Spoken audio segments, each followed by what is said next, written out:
local leadership, adding that they did not agree on everything. One thing we all agreed on was U.S. Immigration and Customs Enforcement is a legitimate law enforcement agency that has a duty to enforce the laws enacted by Congress and keep this community safe. This administration is absolutely focused on identifying removal aliens that pose a public safety threat and national security threats. Fox News contributor Byron York says the Trump administration cannot back down from the most basic position. Well, I think the administration's core demand is and is always going to be that local officials not be allowed to obstruct federal law enforcement. I think that's a position that the administration is going to hang tough with, because that is the one of the great reasons for the kind of chaos that you see in Minneapolis and in Minnesota that you don't see in other non-sanctuary jurisdictions where ICE is operating without a lot of this drama. A conservative activist does not agree with the suggestion that President Trump is on the retreat in Minnesota. More from Chad Groening. Minnesota Governor Tim Walz and Minneapolis Mayor Jacob Frey continue to support illegal aliens, even those who have committed heinous crimes. And they appear to be winning the PR battle, accusing ICE agents of being the, quote, Gestapo. President Trump has responded by attempting a softer tone, making some observers believe he is caving to the radical Democrats' demands. Gary Bowers, chairman of the Campaign for Working Families. I think it's humorous when the media starts saying, well, Trump's done it this time, he's overreached, he's on the retreat now, he's running for the tall grass. There's been about 20 times over his career where that's been the narrative. But Bauer says there really isn't any retreat in Minneapolis. This is a tactical moment. You've had two events that appear to be moving public opinion. And so you make tactical adjustments in order to regroup and figure out what the next step is. Bauer believes that Walz, Frey, and the entire leftist apparatus are not looking for common ground, but are engaged in an insurrection against the United States, the goal of which is to cancel the result of the presidential election. I'm Chad Groening. Meanwhile, Democrats are willing to hurt Americans financially to try and prove a point about their anti-Trump agenda. A partial government shutdown is inching closer as lawmakers face hurdles to reach a deal before the Friday deadline. Democrats are threatening another government shutdown if funding for DHS is not cut. But the problem is, DHS has already been funded. Fox News contributor Ben Shapiro says that means this is all just a big show for Democrats. I mean, it seems like an optic move. Obviously, they're trying to demonstrate to their base that they are very resistant to ICE. The best way to do that, of course, is to hold up the business of government as per our usual arrangement. It is unclear to me what their demands are at this point. There was some talk earlier this week that Democrats were actually demanding that only judicial warrants be used in ICE apprehensions, which, of course, would mean basically the end of all ICE apprehensions, since the vast majority of ICE apprehensions happen with an administrative warrant, not a judicial warrant. And so it seems to me, again, that this is another performative move by Democrats in an attempt to undermine President Trump's immigration policy by connecting it with defunding the rest of the government, which is quite popular, is the actual funding of the government. President Trump unveiling his new Trump accounts yesterday, detailing how they will benefit newborn Americans and secure their financial futures. For the first time ever, we're going to give every newborn American child a financial stake in the future, head start at life, and a fair shot at the American dream. It's really an amazing thing because it gives young children that start out with really nothing, and we gives them, boy, it's more money than anybody could imagine. Decades from now, I believe the Trump accounts will be remembered as one of the most transformative policy innovations of all time. For American Family News, I'm Rusty Pugh. America is about to celebrate her 250th birthday.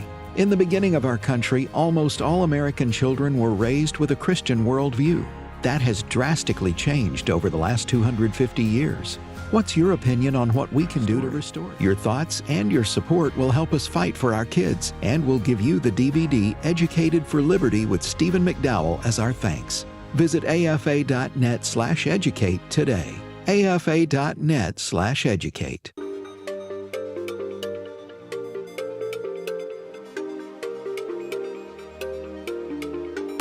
We inform. Religious freedom is about people of faith being able to live out their faith, live out their convictions, no matter where they are. We quip. Sacred honor is the courage to speak truth, to live out your free speech. We also rejoice in our sufferings because we know that suffering produces perseverance, perseverance, character, and character, hope. This is At the Core on American Family Radio. Welcome to At the Core with Walker Wildmon and Rick Green. I'm Rick Green, America's Constitution Coach. Thanks so much for joining me this afternoon, and for just being an AFR listener. You know, this speaks well of you. It means that you are paying attention to what's going on in the culture, that you're willing to learn, and that you've got good discernment on what your diet of information is. I don't know if you figure this out or not, but man, I'm noticing my echo chamber in social media. The algorithms are locking us in to smaller and smaller groups. It's like, I mean, I like hearing from people that think like me, but I also like to hear, you know, some of the other opinions out there, just so I know what's going on and what people are thinking. It's like Zig Ziglar used to say every morning, read the Bible and the New York Times, and then you'll know what both sides are up to. I think that's funny. Anyway, that's true, though. It's true. My point is this. You have to really choose wisely what you listen to and where you get your information. And, I mean, obviously, American Family Association has been around and has proven itself to be a good source of information, whether that was lobbying 40 years ago or just informing citizens on what was going on or, you know, straight up what happened in the news today. And that's now the challenge. How do you find good information? How do you even get good information on what the president is doing or what his positions are or who's been fired and who hasn't, that sort of thing. So anyway, you've found a good source in American Family Radio throughout the day, but obviously on Wednesdays, you know, At the Core is of course your favorite program. I'm sure it is. You need to, yeah, no doubt. I mean, even when Walker's got it Monday, Wednesday, Friday, it's still your favorite program, but definitely Tuesdays, Thursdays when I've got it, right? Okay, I'm just having fun today. Let's get to the headlines. Not a lot to cover today, and of course the phones as well. And Minneapolis still in the forefront. I know there was a lot of, should President Trump even be talking to Waltz and Frey and these instigators, the people that actually set this up? I mean, set this whole situation up. It's the bad policies of guys like Tim Waltz that leads to the violence in the streets. And I do not plan on spending all day on Minneapolis. It's I think garnered the headlines long enough. At this point, I just want President Trump to stay strong, to not cave. I don't believe he will, and be strategic. And I think strategic at this point is in the messaging. Continue to do what they've done from the beginning. You might recall that.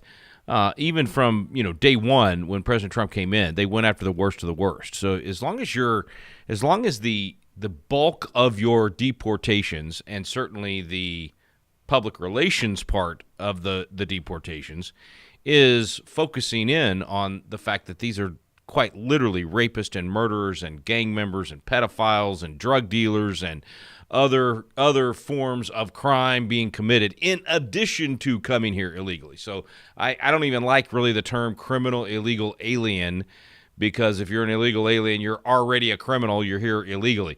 But I get the PR and the necessity to make sure people do understand there is a difference here. Chip Roy had a great post last night that I've said it better than I could say it. But he essentially said, this is not your 1980s immigration issue. I grew up in construction. Okay, I don't know about anybody else out there that grew up in construction, but if you grew up in construction like I did, you could not go to a job site without being pretty sure there's some illegal aliens in the vicinity, and you also could not go to a job site without realizing this job site is probably going to fall apart if they send home all the illegal aliens. And so, I know that's a whole nother debate, and I definitely do not think we should bend the rules because Americans aren't willing to do certain jobs. I think the price should go up and until you get to the point that Americans will do the jobs.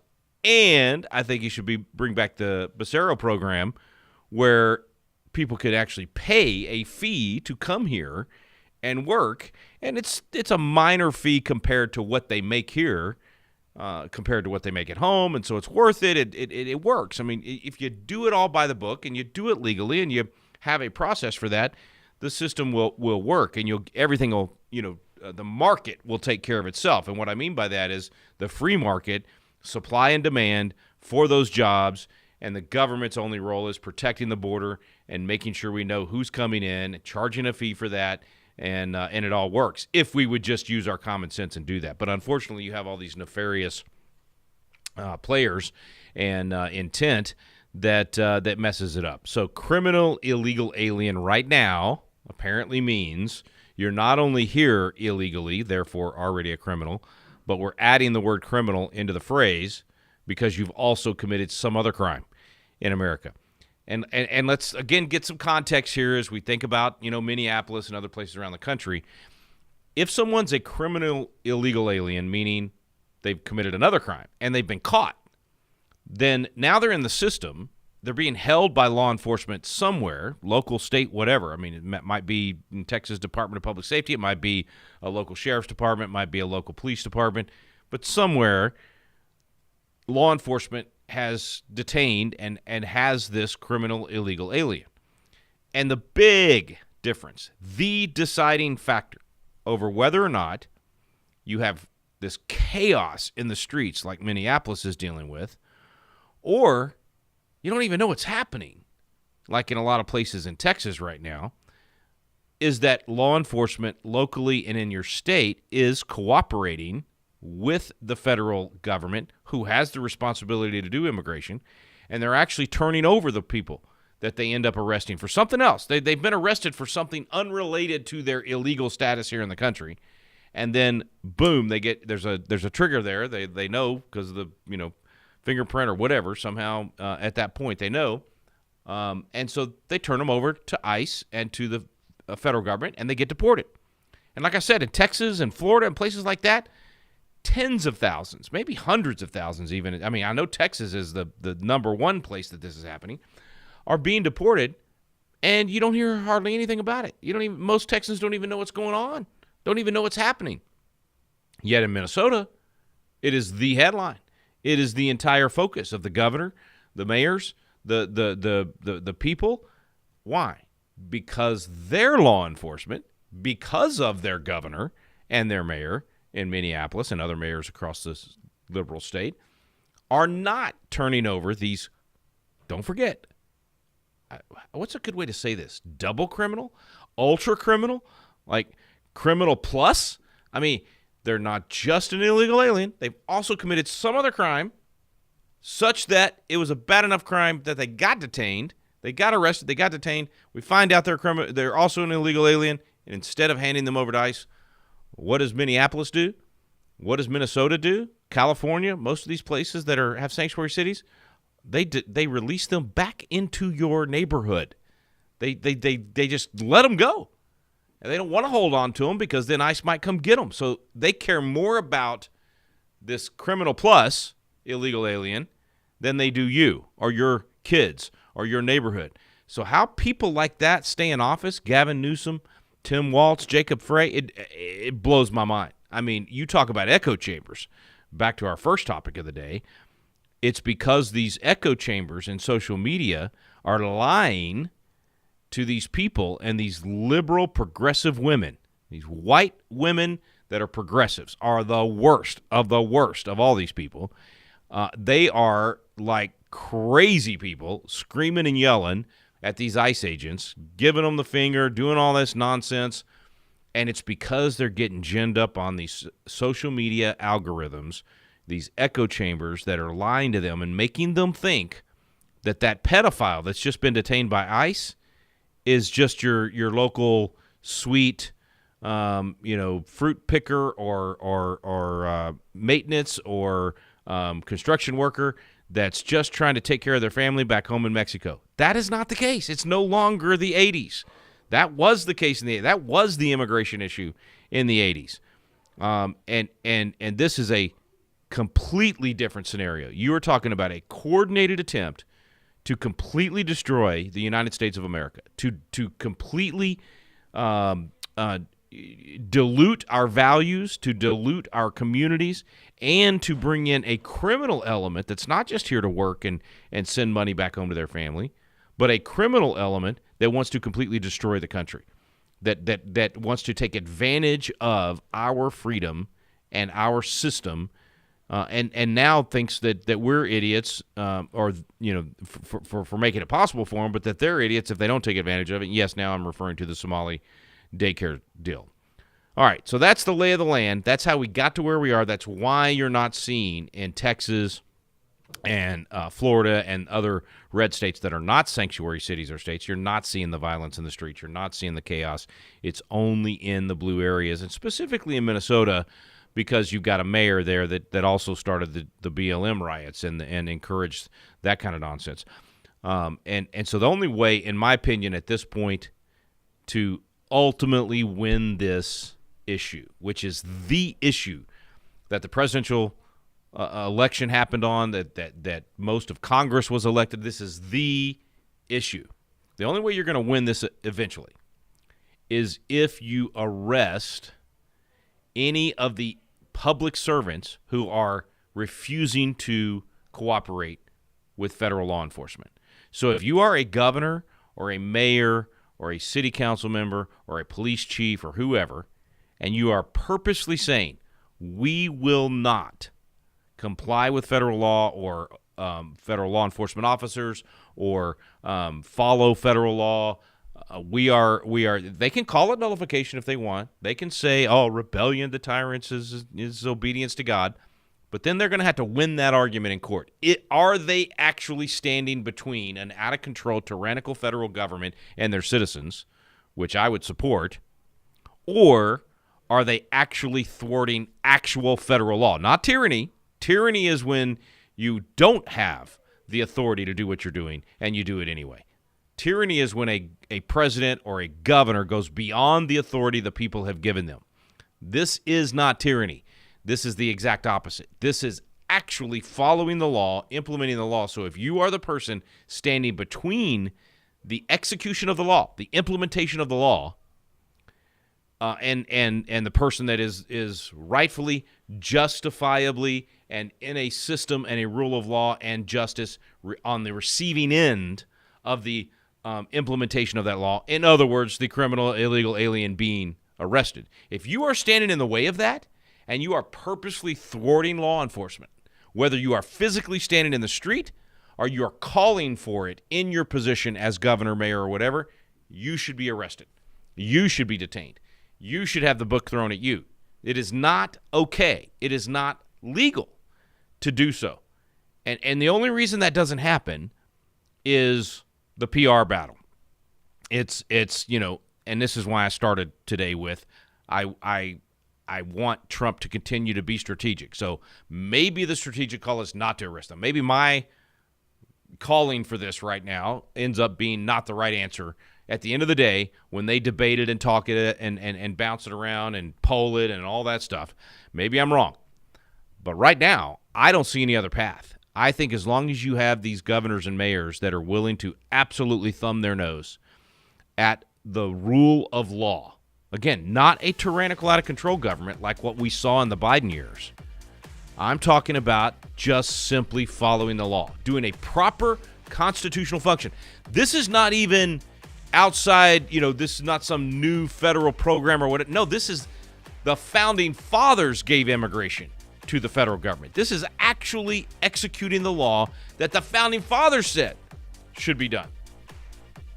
So it's not going to happen overnight. This is going to be a long one, folks. This is going to be a big battle. Anyway, I'd love to know what you think about that. Well, how would you feel if a mayor or governor was perp walked, handcuffed, arrested, and charged by the federal government for these things? 888-589-8840 is the phone number. 888-589-8840. We'll get to some other issues when we come back. You're listening to At the Core with Walker, Wildmon, and Rick.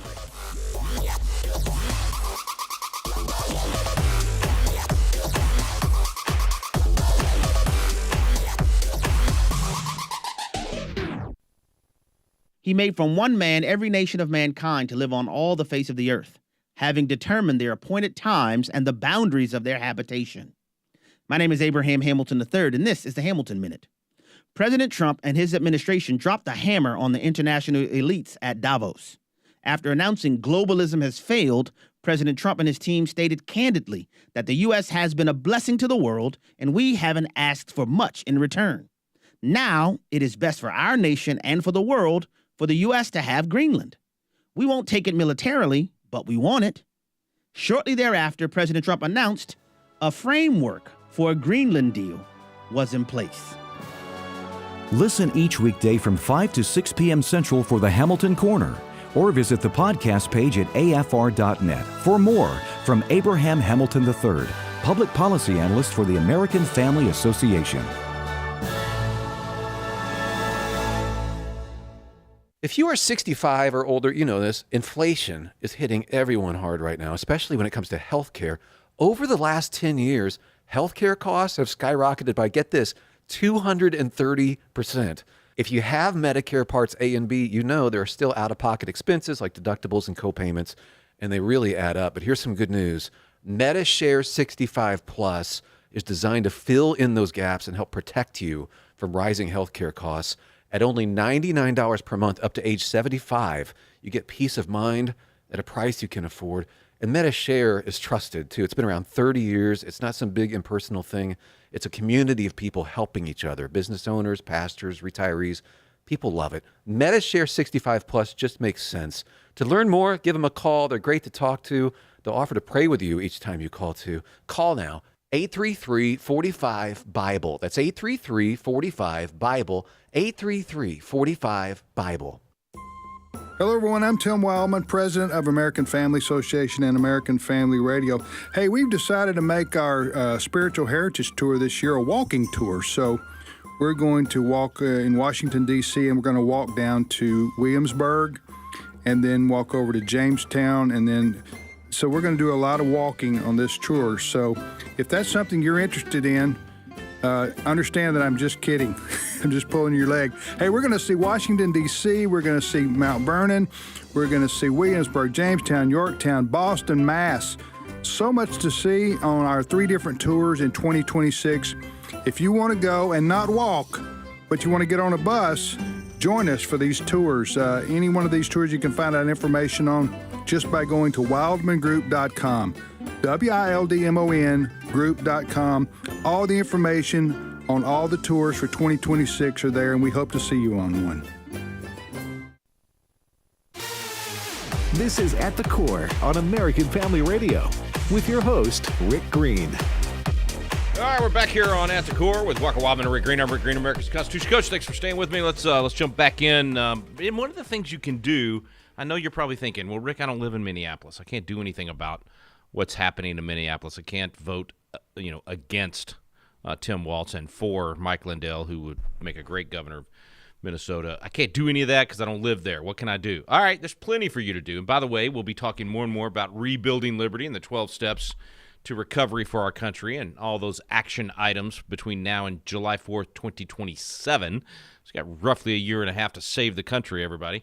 So we'll be talking about a lot of different steps, a lot of different things that you can do, and I'll reiterate that over and over and over and over again on the program because every single one of us can play a part.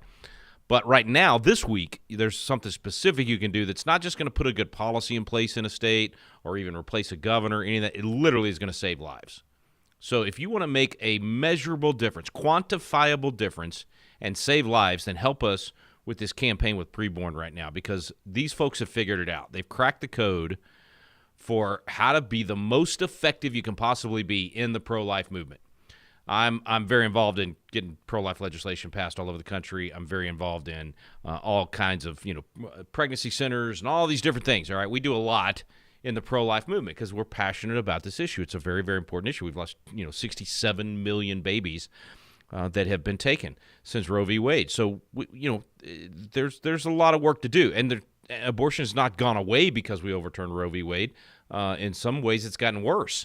And so the fight is still on, and we need to make sure that we're doing our part. So let me give you a tangible way to save a life today, all right? This is a phenomenal, phenomenal organization. They've been doing this for years, and they've already seen 100,000 women come to the Lord. They've saved 400,000 babies. I'm pausing for effect because let that sink in for a second. 400,000 lives saved. Okay, that's just the last 2 decades. That's 20 years that they've done that. Why? Why is it working? What are they doing that's different from just standing on the corner with a sign, which sometimes that's the right thing to do, or going and testifying in a legislative committee, which is often the right thing to do? What they're doing is they're changing the heart of the mom. They're changing the perception of the mom of what's inside her. They're changing the perception of the mom about what they're about to do, that they're actually taking a life. How do you do that? Not by yelling at them, not by, a lot of the other things that we sometimes do, by showing them a picture of their own baby, by letting them hear the heartbeat of their own baby, by getting them an ultrasound before they do the abortion. So literally, like as they're they might be going in for the appointment itself, or maybe they're going in for a pre-appointment or whatever it is. But maybe maybe somehow, some way, we reach them through these pregnancy centers and elsewhere to come to a place where we have a preborn ultrasound opportunity for the mom. I don't know all the details and the logistics of how they do it. All I know is they pull it off. They get that mom to listen to the heartbeat, to see the baby. So how can you help make that happen? Because every time you donate to preborn, they're able to get another ultrasound. They're able to get another machine. They're able to get to that mom and get her on that ultrasound and let her hear the baby's heartbeat and see the baby. Here's how you do it. $28 pays for one free ultrasound for a mom that's considering abortion. $28. $140 pays for 5 ultrasound sessions, and you might even want to pay for an ultrasound machine. There's a lot of these pregnancy centers across the country that don't have one yet, need one. Maybe there's running out, breaking down, whatever. $15,000, $15,000, and you could actually put the machine itself into a place where it's then going to save untold numbers of babies as we get the moms on to use that machine and see their baby and hear their baby. All right, so here's how you do it. 877-616-2396. 877-616-2396 is the phone number, or you can just go to afr.net and tell them you want to do at least one sonogram, $28, or maybe you can do 5, $140, or maybe you want to actually do an ultrasound machine itself. That's $15,000, or just some random amount. Maybe you want to do straight up $100 or $20 or whatever you can do. Every dollar is going to help. It's going to literally save lives. A lot of the things we do, we don't know. We don't get to see the impact. We don't get to hear it. We don't know. We know in this situation exactly what happens because they got a 20-year track record of doing it. So be a part of it. 877-616-2396, 877-616-2396, or just go straight to the website, afr.net. I know I go a long time when I talk about preborn every year when we do this, but I just can't help it. It's just one of those few things of all the things that we do, and I'm involved in a lot of different things, trying to make a difference and save the country and all these different things. It's one of the few things I just get really excited about because I know what the results are going to be. So anyway, glad that you're a part of it. I'm glad that they're teaming up with American Family Radio and that we get to be a part of it as well through the program.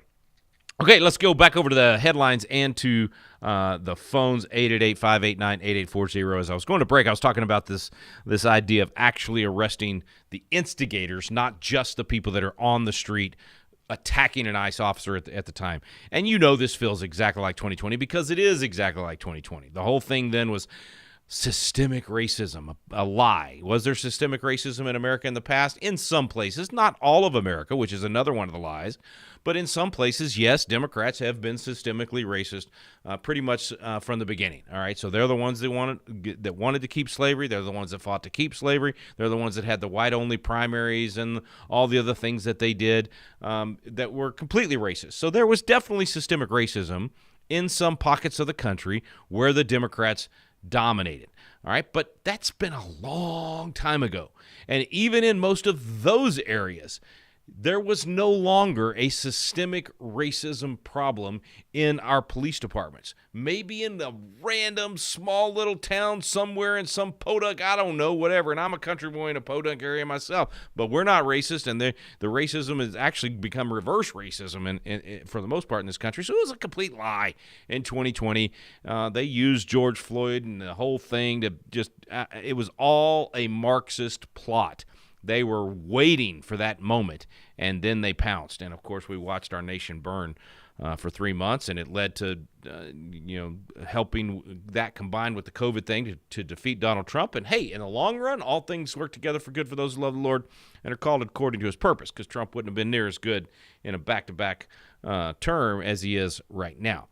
But that same spirit, that same rebellion and hatred of authority and hatred of the rule of law is what we're dealing with now in Minneapolis and in some of these other places where the Marxists have been attacking ICE. And so as we're watching that happen, you're thinking, well, how do we stop this? Well, last week I talked about the Insurrection Acts, gave the history on that, talked about what President Trump could and should, I think, do to stop this nonsense. And that is absolutely one of the paths. But what I mentioned before the break is another thing that needs to happen, and that is that the politicians that are instigating this, they need to go to jail. Any public servant, any of these police chiefs, any of these nurses, frankly, that is a public servant, because you walk into a hospital, you don't know which nurse or doctor you're going to end up with, and whether or not they're a radical, feminist, Marxist, Nazi, whatever you want to call them. But I mean, when you get online and you say that you want somebody's baby to die, or that you want them to you start giving formulas for how to inject people that are MAGA so that you can kill them in the hospital, you're all of those things that I just mentioned. So when that kind of stuff happens, arrest them. They're literally making a threat that you could arrest them for, and so I think that next level's got to go. I got to happen. And I don't know. DOJ is subpoenaed some of these people, but for the fraud, not the inciting to violence. And they're careful. I know it's some of these you probably couldn't get them. You probably couldn't get Waltz. I mean, honestly, he's wordsmithed the things that he said carefully, so it'd be hard. Frey, I think you could probably get Jacob Frey. I think he's gone so far as to stand down law enforcement in a way that he could, and I think that's probably why after Trump's call, the police finally did intervene and start helping ICE in some of those situations, because Frey probably knows that he is subject to potentially prosecution for being a part of those things. But that's what needs to happen all across the country. And so I'm a press the gas kind of guy at this point. I think Holman, being sent into Minneapolis, probably the right move. I don't know that I would have removed Greg Bovine, but again, strategy, and there's some things that those guys are privy to in information that I'm not. A lot of things they're privy to that I'm not. So I don't know what all went into that decision, but it's working. It's better optics and maybe even a little bit less on the violence. I haven't had a chance to even check in and see what else is happening there. But all right, let's go to the phones, because I want to know what you think about that. Am I going too far when I say that some of those people should be arrested, the politicians themselves? Let's go to David in Virginia for our first call. Phone number, by the way, is 888-589-8840, 888-589-8840. We'll get David first in Virginia, then we'll head over to Texas and Arkansas. See you guys waiting. We'll get to you as soon as we can. David, go for it, man. Hey, I think there's people all across this country, millions of people, that would love to see these people get arrested. They would love to see the law being upheld and consequences. But here's a rhetorical question. Is it going to happen? I mean, will it ever happen? It's not like we haven't had, enough examples or not examples, but we've had enough people breaking the law. They just don't ever pull the trigger, and you never hear about it. Yeah. It's a great question, David, honestly, because I think that's the measurement for most of us is the indictments, the arrest, the actually seeing somebody go to jail and pay for the things that they've been doing. Rudy Giuliani, when he was mayor of New York, he had this they called it the broken windows policy, and it was basically, you so much as jump the turnstile, we're going to prosecute. Like, there's going to be no no letting up, no mercy, no grace. That we're going after everybody in order to deal with the out-of-control crime in New York, and it worked. He cleaned up New York. You could go to Central Park again. You could. I mean, it was a significant turnaround. I think that's what has to happen here. I don't think any amnesty, that would be the worst thing you could do. Don't make the mistake Ronald Reagan made in the 80s with amnesty. But any time you let these people be frantic, what's the word I'm looking for? Where they're just out of control, and just continue to let that boil up like like it's happened. I think it just gets worse. And I think this Preddy guy is a perfect example. I mean, now all the videos are out last night of him the day before, 2 days before, whatever it was. I think it was the day before. Just being a nut job in the middle of the street, yelling and screaming, spitting at the ICE guys, kicking the car and knocking the tail, busting the tailgate, tail light. And then they take him when that happens, because he, went that far. They stop the Suburban. They get out. They put him on the ground. There's crazy, again, white liberal women, progressive lady, yelling the most, at these guys and others. And then they let him go, and they drive away. He would be alive today. 99% sure he'd be alive today if they had gone ahead and arrested him right then, and he'd be sitting in a cell, and he'd be probably let out in a few days, but he would have been alive. So there's an example of it's better to have justice and rule of law. And I'm not saying there's never a time for mercy and grace. There is. I had a friend in Pennsylvania. That was the name of his ministry. I think it was Justice and Mercy. I think one of the words was, yes, you do the crime, you do the time. But then the mercy side of it is not normally the grace of you don't go to jail and you're not prosecuted, but sometimes it's a lesser sentence, or sometimes it's a, what we do to serve and meet the needs of those who are serving sentences, visiting people in jail and having prison ministry, that sort of thing. That's where the grace and mercy should be. But this business of letting this thing foment, anybody that assaulted any of these ICE officers or these videos of people destroying the private property of these hotels where they just think that ICE might be staying. I mean, any of those people absolutely prosecuted to the fullest extent of the law. That's how you get less of it. And just my opinion, but I think history proves me right. All right, I said we'd go to Texas. Let's head over to Texas. Samuel, you're up next. Phone number, by the way, 888-589-8840. Samuel, go ahead. Yes. Hello, Rick. I just wanted to say I believe they should arrest and they should prosecute everyone involved, especially the instigators. You think about what happened with Trump when he just made a simple statement, peacefully go down and protest, and they turned that all around into insurrection when nobody was charged for insurrection. And I know they'll come back and try to pretend, well, they're doing it as political and they're doing it in this and this and that. But in reality, the noun culpability is perfect for people like Governor Waltz and for the Mayor Fry and for anyone else like the nurse who's been on there talking about what I'm going to do, what you should do to ICE agents, because they are responsible for the wrongdoing of someone, and as a result, the death of the lady Good and the man Preddy. They're responsible for it. They're responsible for the individuals, the women who bit the finger off of an ICE agent, another one who bit an ICE agent, and that's all a felony. They're obstructing justice, and they need to be brought to justice, and we will see how quickly that will end. Yeah, got to go to break. I'm so sorry, Samuel. You're spot on, man. I could listen to you all day because everything you said, I agree with 100%. Spot on, man. When we come back from the break, looks like I got a call from Minneapolis, so that's going to be an interesting one. Then I said I'd get to you, Kevin, in Arkansas, I promised. Jared coming back to Texas, Kay in Kansas, all you folks waiting. We'll try to get to you. 888-589-8840, 888-589-8840. You're listening to At the Core with Walker Wildmon and Rick Green.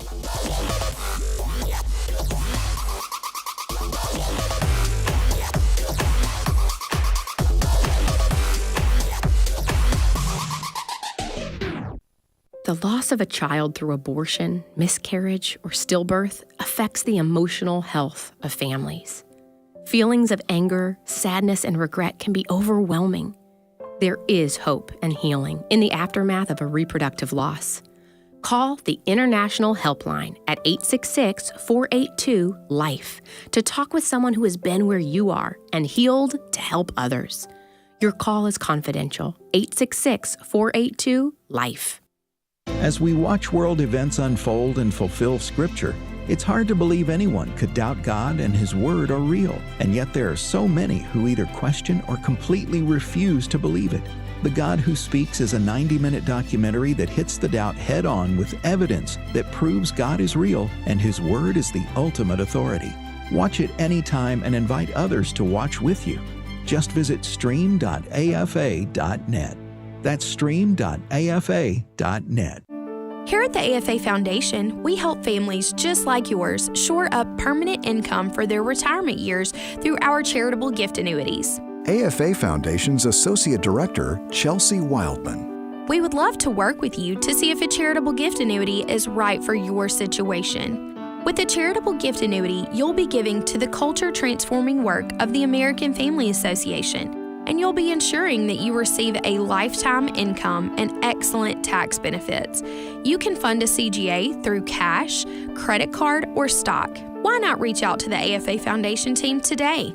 A charitable gift annuity benefits you and helps ensure the AFA will impact America for generations to come. Call 800-326-4543, extension 345. That's 800-326-4543, extension 345. Give us a call and let's talk about a charitable gift annuity. What does faith accomplish? Well, many emphasize the achievements of athletes, celebrities, or world leaders. God looks at the heart. Hello, I'm Sam Rohr with another Stand in the Gap Minute. The Lord told the prophet Samuel that one of Jesse's sons would become the next king of Israel. When Samuel visited Jesse, he assumed that the oldest son would be king, yet God said the Lord does not look at the things people look at. People look at the outward appearance, but the Lord looks at the heart. Still today, God looks beyond our external appearance and knows our thoughts and desires. Only when our hearts long for the Lord and His ways does our faith accomplish God's will. David would go on to defeat a giant and serve as a man after God's own heart. Now, how will your faith lead you to live for God today? Discover more encouraging resources at AmericanPastorsNetwork.net. This is At the Core on American Family Radio with your host, Rick Green. Welcome back to At the Core with Walker Wildmon and Rick Green. I'm Rick Green, America's Constitution Coach. We'll get right back to the phones. I do need to mention real quick, looks like the appeals court in, of course, it's the Ninth Circus. The Ninth Circuit has said that the DHS order to end protections for Venezuelans in the U.S. was illegal. Okay, so they're literally saying, they're acknowledging, according to the decision, or at least the summary of the decision I'm reading on the Epoch Times, so they acknowledge that Congress created this and gave DHS, the secretary at DHS has the discretion and the authority to designate, extend, and terminate a country's status. In other words, whether or not they're going to be able to come here because things are so bad in their country, we're going to let them into our country, and then we take care of them, which is, not smart. Well, okay, there are extreme circumstances where it should be. Let me leave it there. But Kristi Noem, they're saying, overstepped her authority when she ended temporary protected status. It's supposed to be temporary, but what happens? They come here and then they stay forever, right? Well, let me get this right. They acknowledge that she has the authority to give TPS, so why would she not have authority to take away TPS? I'm not even following their logic on this. Like, what do you got to do? Get an act of Congress through to take away TPS? Well, if that's the case, you should have to have an act of Congress to give TPS, temporary protected status. So here we are again, the courts thwarting the agenda of a president and his staff and his team elected in a landslide to do exactly what they're doing. And the courts overturning it and preventing it from happening. I think it's Andrew Jackson time. Nice opinion you have there, Ninth Circus. Now let me see you enforce it. All right, let's go back to the phones. We got CJ in Minnesota. CJ in Minnesota, you're up next. Go ahead. Hello, how are you? I'm doing great. Thanks for calling in. You bet. I just wanted to let you know that not all Minnesotans are backing what's happening. Oh, amen. I'm glad to hear you say that. And I know because I got a lot of Constitution coaches in Minnesota and some good people up there. Yes. I love the majority of what we see where the radicals happen is from the highly populated areas, which unfortunately takes control, which unfortunately controls who gets into office. Yeah. Where are you in Minnesota? Quote unquote. It's a town called Austin. Wait, Have you Austin heard of like Austin, Sam? Texas? No, Austin like Austin, Minnesota. Of course. Good comeback. Do you know where Ottertail, Minnesota is? It's way up north. Yeah, we're on the other end. Other end. Okay. All right. I did a Constitution class. I think it's next to Beaver Lake. If you've ever heard of Spam, No, I haven't. But But it sounds like a place I need to come to a Constitution class. You should have me out. You know what? You're more than welcome. We got plenty of room in the house. All right, go ahead. Sorry, I cut you off. I apologize. Go ahead. Yeah, like I said, I'm just defending those of us who are rational. Yes. Well, CJ, you're not alone. Not only in Minnesota, but in virtually every state. It's the same way, man. These blue areas, and the founders warned about this. They talked about how cities are pestilential to the morals of mankind. I mean, that's literally a quote from Rush and Jefferson in this great exchange where they say, God made the country, man made the city. That's from Cowper the poet. But they go on to say it's just like the place, it's where all the impurities flow. It's just like a Benjamin Rush being a medical doctor. This is a little gross, so if you're eating, put your food down. He said, it's like an abscess on the human body where all the impurities flow. That's what the blue cities are like. And that's biblical. I mean, that's the depravity of man. That's just the nature of man. You put a whole lot of depravity together, and it gets worse. But CJ's right. I mean, there are really good people all over Minnesota, and that's why I'm hoping they elect Mike Lindell as governor. But it's going to take a big turn there for that to happen. I have to say before I go to the next caller, because I forgot that I didn't, because the ice and everything didn't get to do a live show on Tuesday, so I haven't even talked about Preddy yet. Let me just say this: that it is a tragedy, but I am a big believer. You guys know if you listen to this program, I'm a Second Amendment guy. I carry my weapon everywhere I possibly can. I hate going to states where I don't have reciprocity and I have to carry my taser instead of my 1911. But so I mean, we train thousands of people on how to do this. If you haven't been through our constitutional defense course, you need to come to Patriot Academy in Constitution City, Texas, and do our course because we train people to do this right and do it responsibly. And that's my point here. There is a responsibility that comes with every right. If you go to Valley Forge in Pennsylvania right now and you go visit the Freedoms Foundation, they have the big monument that's the Bill of Responsibilities. On one side, it's got the Bill of Rights. On the other side, it's got the Bill of Responsibilities. So I'm just telling you, as a major Second Amendment guy, I mean, Charlton Heston did a spot for me if I need to give you my credentials here. As a major Second Amendment guy that has passed major Second Amendment legislation, that's probably taught more people on the Second Amendment than anybody, I'm just telling you, that doesn't mean that you should carry your gun into a situation where you know there's a high probability you're going to get into a scuffle or a fight with a police officer or multiple police officers, or in this case, a lot of law enforcement. You're an idiot if you do that. You are an absolute moron if you're an agitator and you go in there with a loaded firearm and extra magazines. That is not exercising your Second Amendment right. You're not doing that to defend yourself against an attack. You're not even doing that to fight off a tyrannical government, which is the other reason to have the Second Amendment. You're lying to yourself if you think that, or that you think you have any chance of going in there and using that weapon effectively. That's why I told people that were going to be arrested for January 6th that asked me, should I fight back? Others were asking, should I go over there to my neighbor's house who's going to be arrested and stand in defense with them and fight the FBI when they come to arrest? And I said, no, that would be moronic. It would be idiotic. You cannot win, and you're going to give them exactly what they need to then take away firearms from law-abiding citizens. So don't play that game. That's ridiculous. You don't do that. And I have chosen not to carry my weapon into places where I thought there was a chance that it could in any way cause an issue with law enforcement, who I would have zero chance of winning a gunfight with. Well, I might win the gunfight, but I'm not going to win the overall fight.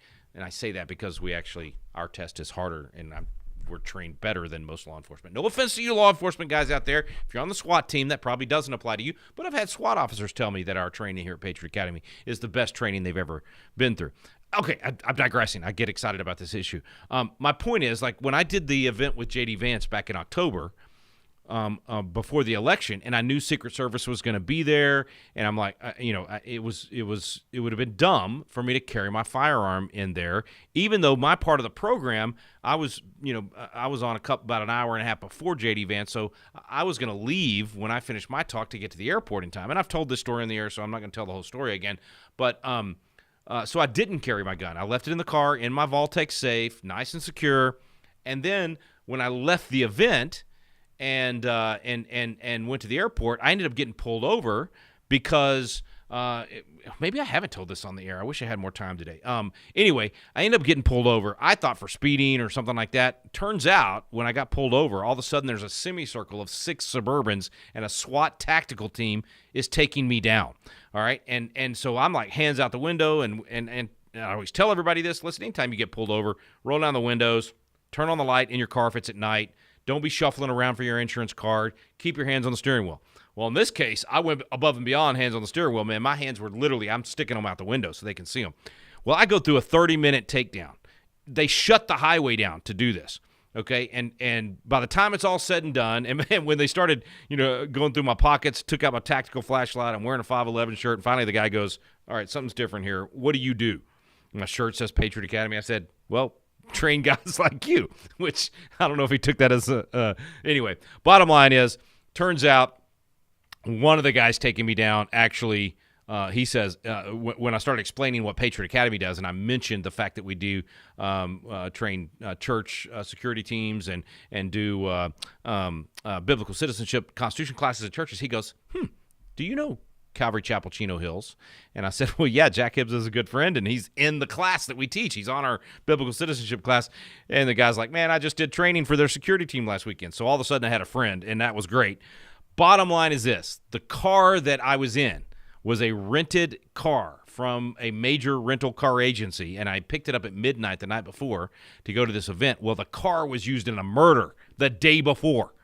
And that's why they were pulling me over. It had nothing to do with – I thought because I left the J.D. Vance event and there's all this Secret Service, I thought maybe they thought I had planted something or whatever. It had nothing to do with any of that. The car was used in a murder. And they returned it to Avis. Is that not weird? Anyway, they returned it to Avis. I rent it. They pull me over because they think – well, they obviously figured out I'm not the guy. All of that to say, thankfully my weapon was still locked up. Now, normally, even in a situation like that where I would – not wear it into the event because Secret Service or whatever, I would still put it on, my hip as soon as I get in the car, and even just for the drive to the airport. But for whatever reason, God just protected me in that, and I did not have – because even when they took me down, I mean, literally this was a step-by-step, walk backwards, hands up. I'm in the middle of the highway situation and soon to be face down in the highway. But they ended up not having to disarm me. Had they had to disarm me, that would have been even worse. And so anyway, all that to say, you do not go. This guy was a known agitator. He knew that he was going to end up in a fight with law enforcement, and to do that with the weapon is just foolish. So these people that are, I mean, you have liberals right now chanting the Second Amendment. It's crazy. It's kind of weird. They're all talking about his right to keep. Where were they when Kyle Rittenhouse happened? I mean, where were they when you have a kid? And some of them are even now trying to say that this was just like Kyle Rittenhouse. No, it's the exact opposite. Kyle Rittenhouse was going not to protest, but to protect buildings from protesters. He was going in to do what the police should have been doing. And by the way, his marksmanship and his situational awareness as a 17-year-old, his situational awareness and his ability in that city. When you go watch the Kyle Rittenhouse videos, it's unbelievable how I think God had to have helped Because to not press the trigger on any of the innocent people and only press the trigger on the people that were literally about to take his life, threaten his life, was insanely well done. Anyway, totally opposite situation. And where were these people when he was absolutely exercising his Second Amendment right and doing it well, where this guy Preddy was being foolish and purposely trying to get in a fight with law enforcement.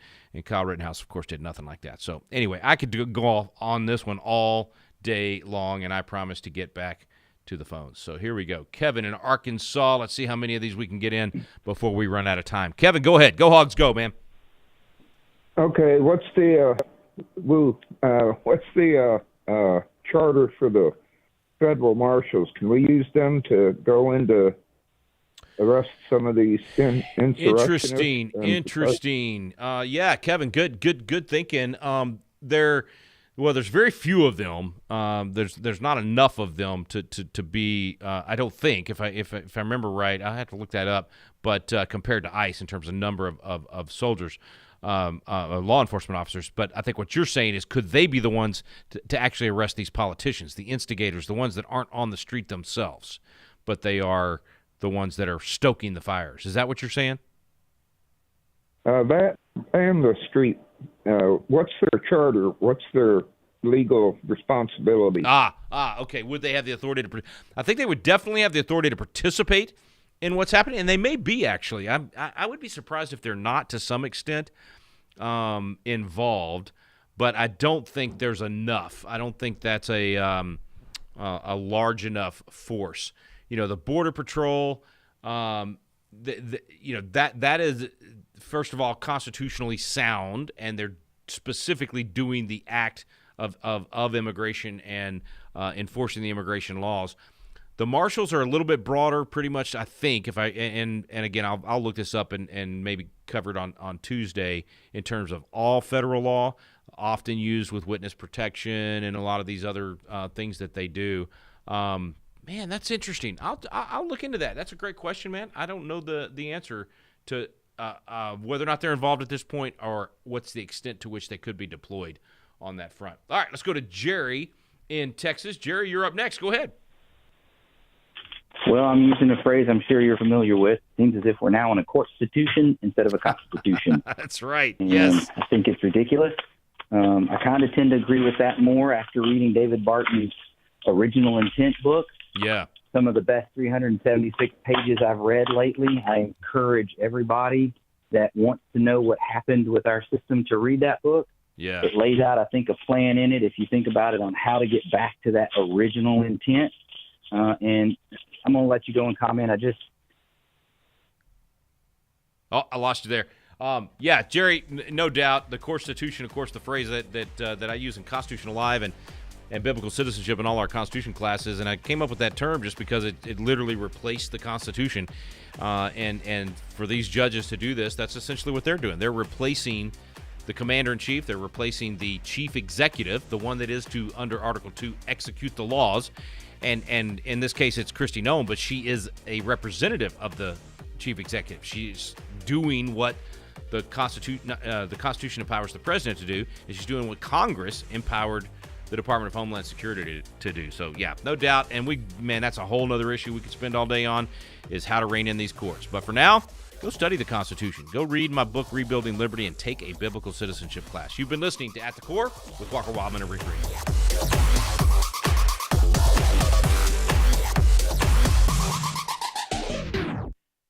The views and opinions expressed in this broadcast may not necessarily reflect those of the American Family Association or American Family